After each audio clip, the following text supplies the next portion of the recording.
चुनाव संबंधी सभी निर्देशों का तत्परता से पालन करने कलेक्टर ने दिए निर्देश। आचार संहिता का उल्लंघन करने वालों पर कार्यवाही के निर्देश। 21 अक्टूबर से दाखिल किए जाएंगे नामांकन पत्र। 17 नवंबर को होगा मतदान।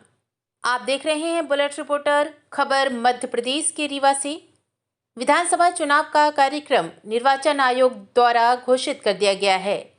कार्यक्रम घोषित होते ही कलेक्टर एवं जिला निर्वाचन अधिकारी प्रतिभा पाल ने कलेक्ट्रेट सभागार में आयोजित बैठक में जिला अधिकारियों, रिटर्निंग ऑफिसर तथा नोडल अधिकारियों को चुनाव संबंधी निर्देश दिए।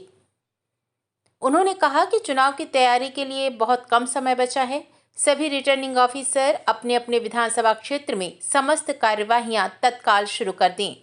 एग्जैक्टली वही नाम आपकी लिखाई में जाना है। ये सभी लोग जरूर देख लें और अपने जो भी खुदाई करने वाले हो उनको ये ठीक से बता के और तब खुदाई करना। और इसका एक बार सभी आरोप एक बार अपने अपने सेक्टर ऑफिसर। विधानसभा चुनाव के लिए रीवा जिले के 6 विधानसभाओं के नामांकन पत्र रीवा में तथा 2 विधानसभा क्षेत्रों के नामांकन पत्र मऊगंज में 21 अक्टूबर से दाखिल किए जाएंगे। इसके लिए पर्याप्त अधिकारी कर्मचारी तैनात कर उन्हें समुचित प्रशिक्षण दें। दाखिल नामांकन पत्र तत्काल अपलोड कराने के लिए पृथक से कर्मचारी तैनात करें। सभी अधिकारी चुनाव संबंधी निर्देशों का तत्परता से पालन करें। जिला निर्वाचन अधिकारी ने कहा कि सभी अधिकारी पूरी निष्पक्षता के साथ चुनाव कार्य संपन्न कराएं। आदर्श आचरण संहिता का उल्लंघन करने वालों पर कठोर कार्यवाही की जाएगी। आइए सुनते हैं रीवा कलेक्टर प्रतिभा पाल ने इस संबंध में मीडिया को क्या जानकारी दी।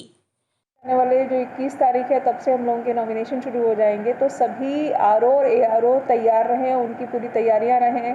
क्या काम उनको ऐसे हैं जो करने के हैं, तैयारियां कौन सी करनी है, इन सभी विषयों पर विस्तृत निर्देश दिए गए। साथ ही साथ एमसीसी का वायलेशन कहीं भी पूरे ज़िले में ना हो। सभी विधानसभाओं में किस प्रकार से राजनीतिक दलों को सभाओं की, जुलूस की अनुमतियां जारी होनी है, किस तरीके से प्रतिबंधात्मक कार्रवाइयां होनी है, मतदान केंद्रों की व्यवस्थाओं में अब क्या तैयारियां करनी है, इन सभी विषयों पर विस्तृत दिशा निर्देश दिए गए हैं। साथ ही साथ जो नोडल अधिकारी बनाए गए हैं विभिन्न कार्यों के लिए, चाहे वो सामग्री का वितरण हो, चाहे ट्रेनिंग एक इम्पॉर्टेंट एस्पेक्ट है ट्रेनिंग का, इलेक्शन का, तो ट्रेनिंग के भी नोडल अधिकारी को ये निर्देश दिए गए हैं कि ट्रेनिंग का पूरा शेड्यूल जारी हो चुका है अपने यहाँ, तो उस अनुसार अब ट्रेनिंग शुरू हो जाए। ट्रेनिंग की क्वालिटी अच्छी रखी जाए, लोगों के हैंड्स ऑन रखे जाएँ, ताकि जो भी ट्रेनिंग हो रही है उनमें सभी जो इलेक्शन से जुड़े हुए अपने कर्मचारी हैं उन सभी को कम से कम ईवीएम का संचालन आता हो, ताकि मतदान के दिन जो ईवीएम में कभी कभी दिक्कतें आती हैं वैसा कहीं सामना हम लोगों को किसी मतदान केंद्र पर ना करना पड़े। तो इस तरीके से एक विस्तृत ओवरऑल समीक्षा, ओवरऑल दिशा निर्देश, आगामी 10 दिन की जो हम लोगों की कार्यप्रणाली क्या रहेगी, उसकी क्या रणनीति रहेगी, इसके लिए आज की बैठक बुलाई गई थी। संपत्ति विरूपण को लेकर भी लगातार सभी जगह कार्रवाइयाँ हो रही हैं, न सिर्फ नगरीय क्षेत्र में बल्कि ग्रामीण क्षेत्र में भी। सीओ जनपद, सभी नगर पंचायतों में सीएमओज और नगर निगम रीवा के अंतर्गत कमिश्नर नगर निगम को ये निर्देश दिए गए हैं कि संपत्ति विरूपण की सख्त कार्रवाइयाँ करें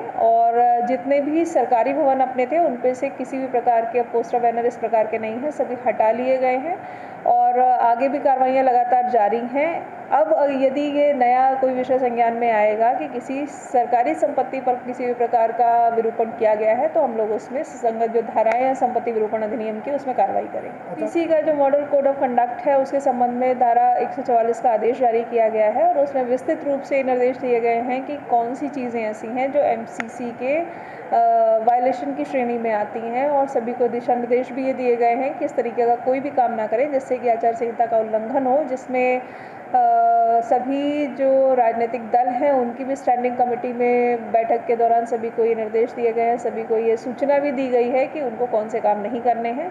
यदि कोई भी व्यक्ति एमसीसी का कोई वायलेशन करता है तो हम लोग आईपीसी की धाराओं में, सुसंगत धाराओं में कार्रवाई करेंगे। बुलेट रिपोर्टर के लिए ब्यूरो रिपोर्ट, रीवा। नए वीडियोस एवं ताज़ी खबरें मिलती रहें, इसके लिए हमारे चैनल को लाइक, शेयर और सब्सक्राइब करना ना भूलें।